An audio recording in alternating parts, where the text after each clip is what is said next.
On a parlé de l'écosystème de partenaires, justement, vous l'avez évoqué, mais d'un point de vue opérationnel, chez vous, Leur Moto, si vous deviez comparer par rapport à un acteur beaucoup plus traditionnel, quelles seraient les différences fondamentales?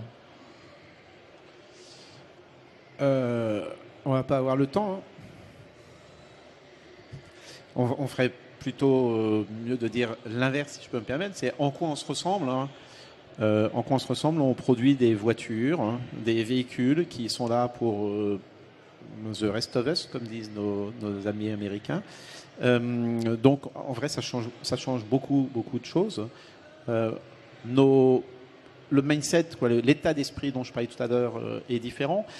Et on pourrait résumer les choses en disant que nous rajoutons dans toutes nos équations un paramètre qui est évident pour chacun d'entre nous, puisque c'est le seul qui soit vraiment limité dans notre existence et qui n'est pas du tout pris en compte aujourd'hui dans l'industrie automobile, qui s'appelle le temps.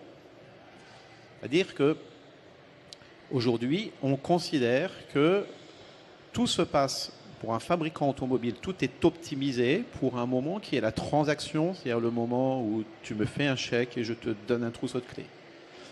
Nous, c'est-à-dire qu'il n'y a pas de temps là, c'est une espèce d'instantanéité. Nous, on introduit le temps sur tout. Et donc, ça a un impact considérable dans la façon dont on va penser la conception, la production industrielle, la relation client. On peut parler de coûts, par exemple. Pour revenir sur les grosses différences qu'on peut avoir par rapport à un constructeur traditionnel, Leur Moto se définit comme un néo-constructeur automobile, hein. C'est que quand on conçoit un véhicule, hein, il a un certain nombre de caractéristiques, hein, mais nous savons que ces caractéristiques, elles vont évoluer dans le temps. Le véhicule va être constamment upgradé, va être constamment amélioré.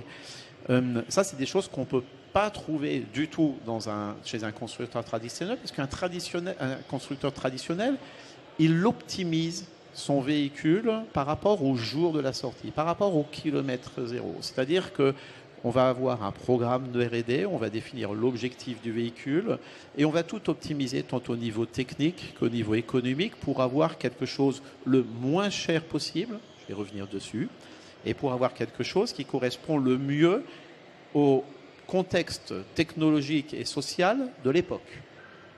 Ça marche super bien. Le seul petit problème, c'est que ça dure jamais moins de 60 mois. Et donc, 60 mois, le contexte, il peut pas mal changer. Revenons sur l'histoire du prix. Si on regarde aujourd'hui les prix de la matière et les prix de l'énergie depuis 60 mois, il n'y a pas grand-chose. Si on parle de constructeurs traditionnels, M. Tavares a beaucoup déclaré récemment que les performances, marge opérationnelle de 14%, hein, sur l'avant-dernier trimestre chez Stellantis. Bravo, c'est merveilleux. Moi, j'ai entendu parler que l'énergie était plus chère, que l'acier était plus cher, et quand j'en parle à mes camarades équipementiers, eux, ils m'expliquent qu'effectivement, ces prix et ces augmentations de prix, elles étaient très difficiles à faire passer. Ouais. Je vais jeter la pierre à personne ici. Ce que je veux dire, c'est que cette composante de temps, elle est fondamentale dans la relation. Je voudrais revenir tout à l'heure, je vais parler du prix. Un constructeur automobile, ça optimise le prix pour faire le prix le plus réduit. On minimise le prix le jour de la transaction. Ce qui veut dire, par exemple, que si un fabricant de pneus fabrique un pneu qui dure 3 fois plus longtemps, mais qui coûte 2 fois plus cher, n'importe quel enfant au-delà du primaire comprend que c'est quelque chose qui est intéressant, mais il n'a pas sa place dans le véhicule parce qu'on cherche à minimiser le prix du véhicule. Donc là aussi, on travaille de façon complètement différente. On dit à l'ensemble de nos collaborateurs, nous, on s'en moque du prix.